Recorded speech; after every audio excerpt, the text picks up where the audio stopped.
bonjour à tous. J'espère que vous allez bien. C'est encore votre fidèle serviteur Ange. Et on est enfin rentré en 2024. On est enfin rentré en 2024. En tout cas, je vais vous souhaiter mes vœux les meilleurs. Mes vœux les meilleurs dans quel sens? Dans le sens des procédures d'immigration. Je vous souhaite tout ce qui est bon. Je vous souhaite des acceptations de visa, des validations de parrainage, des validations de recrutement familial. En tout cas, tout ce qui est bon dans les procédures d'immigration. En tout cas, je vous le souhaite.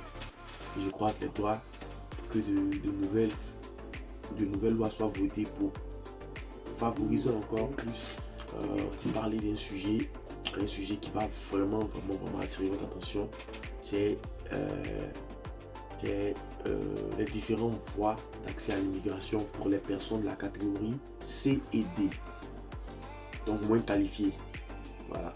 Donc, pour un petit résumé, comme je l'ai dit au départ, moi c'est Ange, arrivé ici au Canada en 2022, voilà, et devenu résident permanent.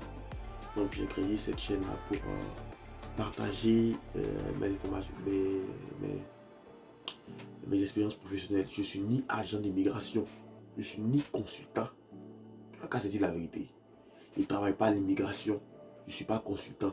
Je partage, je redis bien, je partage mes expériences personnelles. Non, pardonnez les vieux pères.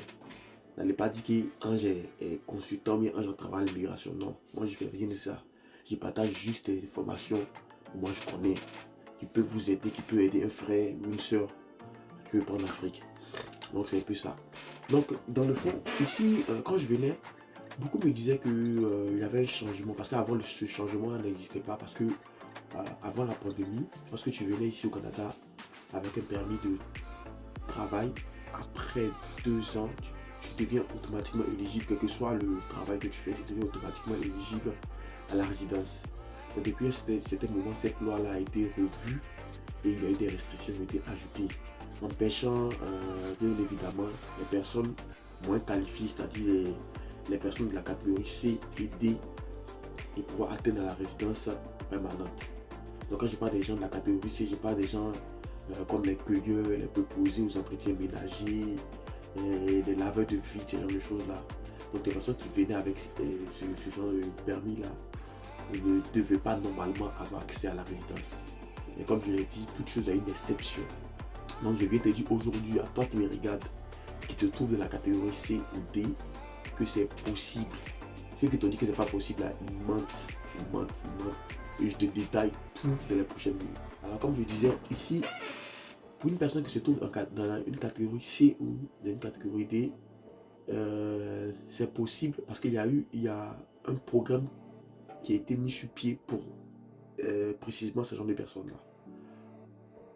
Ce programme-là s'appelle le programme régulier des travailleurs qualifiés. Programme régulier des travailleurs qualifiés. Alors, dans ce programme-là, qu'est-ce qu'il te faut? Pour toi qui te poses des questions, est-ce que c'est possible pour moi d'atteindre la résidence permanente? Qu'est-ce qu'il te faut pour pouvoir avoir accès à ce programme-là? Alors, il te faut un certain nombre de points. Le premier point, comme je l'ai dit tout à l'heure dans ma procédure, j'ai fait une vidéo sur ce point-là. Le premier point, il te faut une offre d'emploi validée. Oui. Pour une personne qui occupe un emploi peu qualifié, pour qu'il puisse accéder à la résidence permanente, pour qu'il puisse avoir un boost pour lui permettre de pouvoir avoir accès à la résidence permanente, il lui faut une offre d'emploi validée. J'ai expliqué l'offre d'emploi validée, c'est quoi. Donc pour ceux qui ne savent pas c'est quoi, je vais mettre le lien juste en dessous de la vidéo. Là, vous allez aller regarder la vidéo sur l'offre d'emploi validée. Après l'offre d'emploi validée, il te faut un test de langue. Le test de langue n'est pas obligatoire. Mais il sera rendu obligatoire bientôt. Mais pour le moment, il n'est pas encore obligatoire. Mais il te donne plus de points. Il te donne plus de chances d'être sélectionné. Oui. Parce que quand tu as le test de français, là, c'est... Parce qu'ils ont besoin des gens qui parlent, comprendre le français.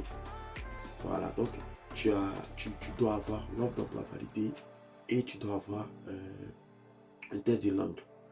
Quand tu as ces deux-là, tu vas soumettre une déclaration d'intérêt sur Arima dans laquelle tu vas répondre à un questionnaire et dans le questionnaire là, il y aura une partie précise où ils vont te poser la question, est-ce que tu as une offre d'emploi validée? Quand tu mets oui, ça te donne plus de points. Parce que Arima, c'est un système qui a été mis en place par le gouvernement du Québec qui tire ses propres immigrants.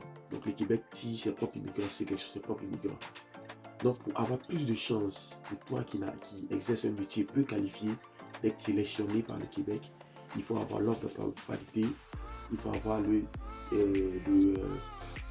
test de langue. Voilà. Et petite précision, pour une personne qui a une offre d'emploi validée à Montréal et pour une personne qui a une offre d'emploi validée hors de Montréal, n'auront pas nécessairement les mêmes points. Parce qu'on accorde plus de points, on accorde plus de préférences pour des personnes qui sont hors Montréal. Parce que là, Montréal est saturé. Et le Québec veut réorienter les différents immigrants qui viennent là hors de Montréal parce que Montréal est carrément saturé. Il y a trop de personnes à Montréal. Donc pour une personne qui fait la même demande, pour deux personnes qui font la même demande dans le même domaine d'emploi, avec l'offre d'emploi validée, avec les mêmes tests de langue, la personne qui est hors Montréal aura plus de chances d'être sélectionnée qu'une personne qui exerce et qui habite dans Montréal. Donc petite précision. Voilà, donc ces deux aspects-là sont des aspects qui sont très importants. Donc lorsque vous avez ces deux choses-là, vous remplissez le questionnaire, vous mettez les différents scores de votre test de langue, du test en français dans le questionnaire d'Arima et vous allez soumettre. Et après avoir soumis le questionnaire en question, vous allez patienter et il y aura des tirages qui seront faits en fonction du nombre de points que vous aurez. Mais là, je vous garantis, lorsque vous avez une offre d'emploi validée, vous avez vraiment la crème de la crème. Vos chances sont vraiment élevées. Et quand vous rajoutez encore le test de langue, les chances que vous soyez sélectionné sont super élevées. Voilà. Donc après cela, vous allez être sélectionné et ensuite va s'en venir la procédure pour le CSQ et après pour la résidence permanente. Donc c'est vraiment ce cas-là. Donc maintenant pour toi qui me regarde, qui exerçait un métier pas très qualifié, tu sais maintenant qu'il est possible pour toi aujourd'hui de pouvoir être résident permanent. Donc la seule chose qui te reste, c'est juste de faire une demande à ton employeur de te faire cette demande-là, de te faire cette offre d'emploi validée là. Et aussi, il faut savoir que pour pouvoir soumettre une demande sur Arima, il faut qu'au moins tu aies au moins 4 mois, au minimum 4 mois d'exercice au Canada et dans ton domaine. Donc moins de 4 mois, c'est pas conseillé.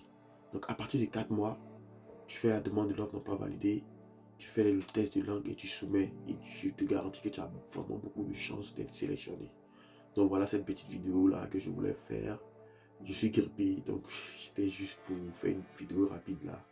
Et j'espère que ça t'a vraiment conseillé. Donc n'hésite pas, pour toi qui me regarde actuellement, n'hésite pas, c'est vraiment le moment pour toi de devenir résident permanent. Donc saisis cette occasion-là et fonce. Donc c'était votre serviteur Ange. N'oubliez pas de liker cette vidéo, de partager max pour vraiment permettre aux gens de pouvoir accéder à la résidence permanente avec ce programme-là qui a été mis sur pied pour nous. Donc vous pouvez t'abonner comme je l'ai dit, partage et je vais faire sortir une vidéo dans pas longtemps qui va parler un peu des différents changements qui s'en viennent en matière d'immigration. Merci, bonne journée à vous.